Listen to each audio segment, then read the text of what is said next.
Hello friends, welcome back again to Alhind technical skill YouTube channel. मैं आदिल और एक और सेफ्टी वीडियो लेके आज आपके सामने उपस्थित हुआ हूं। आज का हमारा टॉपिक है हायरार्की ऑफ हजार्ड कंट्रोल, जिसको हायरार्की ऑफ रिस्क कंट्रोल भी कहा जाता है। आज हम जानेंगे कि हायरार्की ऑफ रिस्क कंट्रोल होता क्या है और कहां इस्तेमाल किया जाता है, किन परिस्थितियों में इस्तेमाल किया जाता है।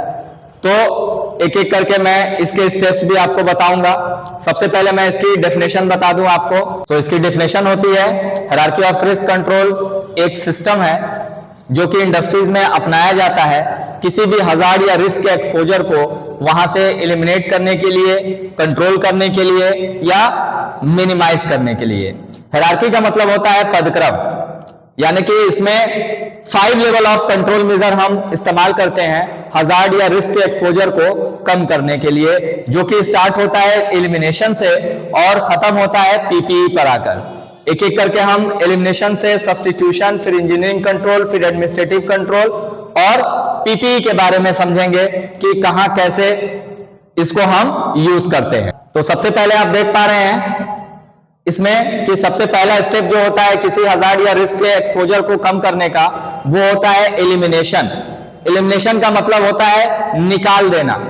किस चीज को निकालने की बात की जा रही है, यानी कि फिजिकली रिमूव द हजार्ड। जिस चीज से खतरा है, पहले हमारी प्रायोरिटी ये होनी चाहिए कि हम उस खतरे को ही वहां से क्या कर दें, रिमूव कर दें। लेकिन अगर वो संभव है तो, क्योंकि एलिमिनेशन को इंप्लीमेंट कर पाना हर जगह पॉसिबल नहीं होता है, या हर काम में हम एलिमिनेशन नहीं कर सकते, हर जगह ये पॉसिबल नहीं हो पाता है हमारे लिए। कुछ कामों में पॉसिबल है, तो जहां पे ये एलिमिनेशन स्टेप पॉसिबल है वहां पे ये सबसे बेस्ट वे है हजार्ड या रिस्क को कम करने का या वहां से खत्म करने का। तो इसका अगर इसकी एग्जाम्पल की बात की जाए तो फॉर एग्जाम्पल मान लीजिए हमको वर्क एट हाइट करना है, और अगर उस काम को हम ग्राउंड लेवल से कर सकते हैं तो हमें वर्क एट हाइट पे जाने की जरूरत नहीं है, क्योंकि अगर वर्क एट हाइट पे हम जाएंगे तो वहां हमें गिरने का रिस्क होगा। या फिर हम कोई इलेक्ट्रिकल ऑपरेशन कर रहे हैं जिसमें लाइव करंट है, तो हमारे लिए बेस्ट वे यह होगा कि हम उस लाइव करंट को आइसोलेट करें और फिर उस काम को करें। तो ये चीजें एलिमिनेशन के अंडर में आती हैं। लेकिन हो सकता है कि अगर लाइव करंट को हम आइसोलेट करते हैं तो हो सकता है उस बिल्डिंग में लाइट ना आए, हर जगह की लाइट कट जाए, तो इसलिए हम वहां पर एलिमिनेशन नहीं भी कर सकते हैं। लेकिन जहां पर अगर हम इसको इंप्लीमेंट कर रहे हैं वो हमारे लिए सबसे बेहतर रास्ता माना जाता है। दूसरा स्टेप है कि अगर आप हजार्ड को एलिमिनेट नहीं कर पा रहे हैं, वहां पे पॉसिबल नहीं है हजार्ड को एलिमिनेट करना, तो फिर आपके पास दूसरा रास्ता होता है सब्स्टिट्यूट कर देना, मतलब कि सब्स्टिट्यूशन, रिप्लेस द हजार्ड, यानी उस खतरे को ही आप रिप्लेस करें कम खतरे से, यानी कि उसके इंपैक्ट को कम करना। वो नुकसान पहुंचा रहा है, उसमें नुकसान और कम हो, उस खतरे को हम रिप्लेस कर दें। जैसे कि फॉर एग्जांपल कोई मशीन है, पुरानी हो चुकी है, बहुत ज्यादा आवाज कर रही है, बहुत ज्यादा उसमें नॉइज क्रिएट हो रहा है, तो अगर हम उसको किसी ऐसी मशीन से रिप्लेस कर दें जिसमें नॉइज कम हो रहा हो उसकी तुलना में, तो वो हमारे लिए एक सब्स्टिट्यूशन स्टेप हो जाता है। या फिर सब्स्टिट्यूशन हम कर सकते हैं केमिकल के केस में, यानी हम कोई केमिकल यूज कर रहे हैं जो कि हाईली टॉक्सिक है, अगर उसके अलावा हमारे पास कोई सेकेंडरी ऑप्शन है जो कि उससे लेस टॉक्सिक है, तो हम उस केमिकल प्रोडक्ट को रिप्लेस कर सकते हैं, यानी उस हाईली टॉक्सिक केमिकल को रिप्लेस कर सकते हैं किसी लेस टॉक्सिक केमिकल से। तो ये हमारे लिए सब्स्टिट्यूशन हो जाता है। एक चीज और यहां पे मैं इंक्लूड करूंगा कि चाहे एलिमिनेशन हो गया और चाहे सब्स्टिट्यूशन हो गया, ये सबसे बेहतर रास्ते हैं हमारे लिए काम करने के सेफली, यानी सेफ्टी रूल्स में इसीलिए इनको टॉप प्लेस दिया गया है, फर्स्ट और सेकंड, इसीलिए इसको टॉप पे रखा गया क्योंकि ये बेस्ट वे है। क्योंकि इन दोनों केसेस में हम हजार्ड से डील कर रहे होते हैं, ना कि हजार्ड से अपने आप को बचा रहे होते हैं। जो खतरा मौजूद है उससे हम अपने आप को बचा नहीं रहे हैं, बल्कि उस खतरे को ही वहां से हटाने की कोशिश कर रहे हैं या उसके इंपैक्ट को कम करने की कोशिश कर रहे हैं। तो ये सबसे बेहतर रास्ते हैं।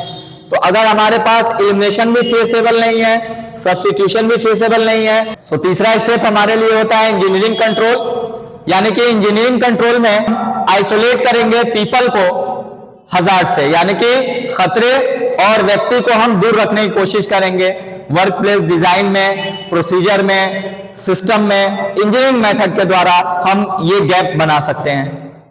इसके एग्जांपल की बात की जाए इंजीनियरिंग कंट्रोल के, तो अगर कहीं पर हम कोई हजार्डस एरिया है जहां हमें काम करना है, अगर हम वहां बैरिकेड कर देते हैं, गार्डरेल सिस्टम लगा देते हैं, तो वो हमारे लिए एक इंजीनियरिंग कंट्रोल हो जाएगा।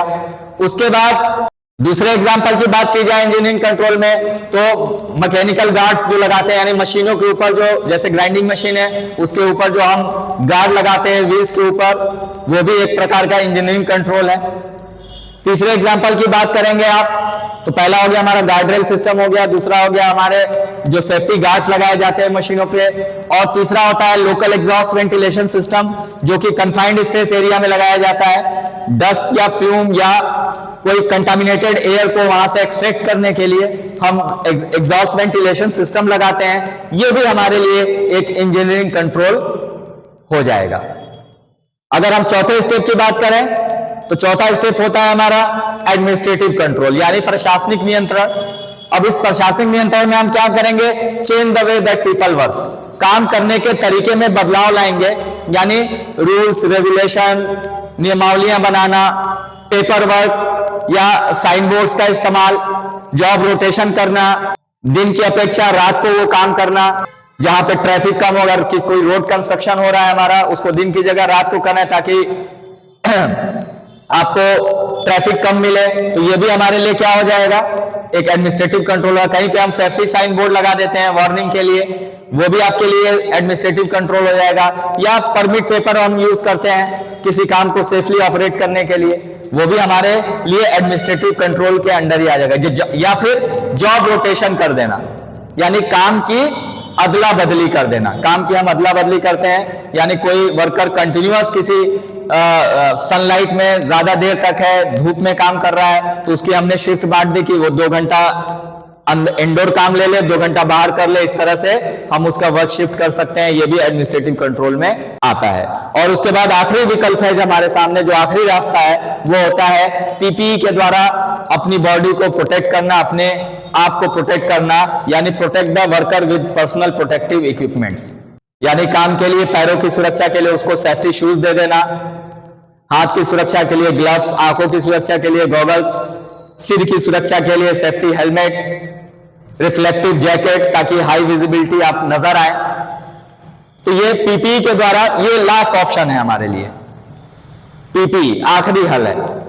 अगर यहां पे आप देखें तो ऊपर से हम नीचे आएंगे तो इसकी इफेक्टिवनेस कम होती जा रही है, इसीलिए इस ट्रायंगल को उल्टा बनाया गया है, क्योंकि एलिमिनेशन सबसे बेस्ट वे है। तो इसका स्पेस आप देख रहे हैं कि इसकी इफेक्टिवनेस ज्यादा है, तो स्पेस दिखाएगा। जैसे जैसे आप नीचे आते जाएंगे इसकी इफेक्टिवनेस कम होती जाएगी।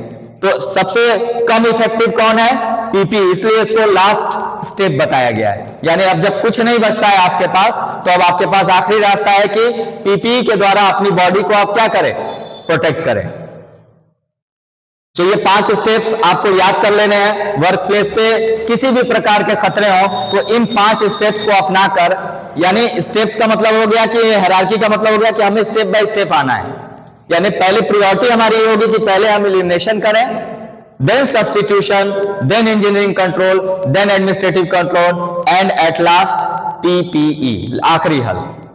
आपको लगता है कि हमें इन चारों को यहां पे इंप्लीमेंट करना चाहिए या 5 स्टेप्स हम फॉलो कर सकते हैं, तो आप 5 स्टेप्स वहां पे यूज कर सकते हैं उस हजार्ड के एक्सपोजर को कम करने के लिए या उस पर्सन को प्रोटेक्ट करने के लिए। ये जरूरी नहीं है कि आपने अगर पीपीई इस्तेमाल कर लिया है तो आप वहां पे इंजीनियरिंग कंट्रोल नहीं कर सकते हैं, एडमिनिस्ट्रेटिव कंट्रोल नहीं कर सकते हैं। लेकिन इंजीनियरिंग कंट्रोल हो या एडमिनिस्ट्रेटिव कंट्रोल हो या पर्सनल प्रोटेक्टिव इक्विपमेंट हो, इन तीनों स्टेप्स में आप खतरे से अपने आप को बचा रहे हैं, ना कि खतरे को आप वहां से कम कर रहे हैं या हटा रहे हैं।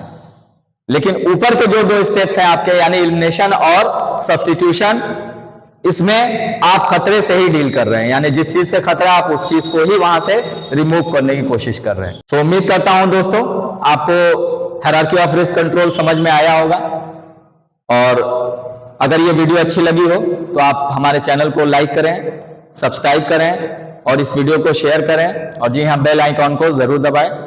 नेक्स्ट वीडियो में ऐसे ही सेफ्टी इंफॉर्मेटिव कुछ और भी जानकारी आपको दूंगा। Thank you very much.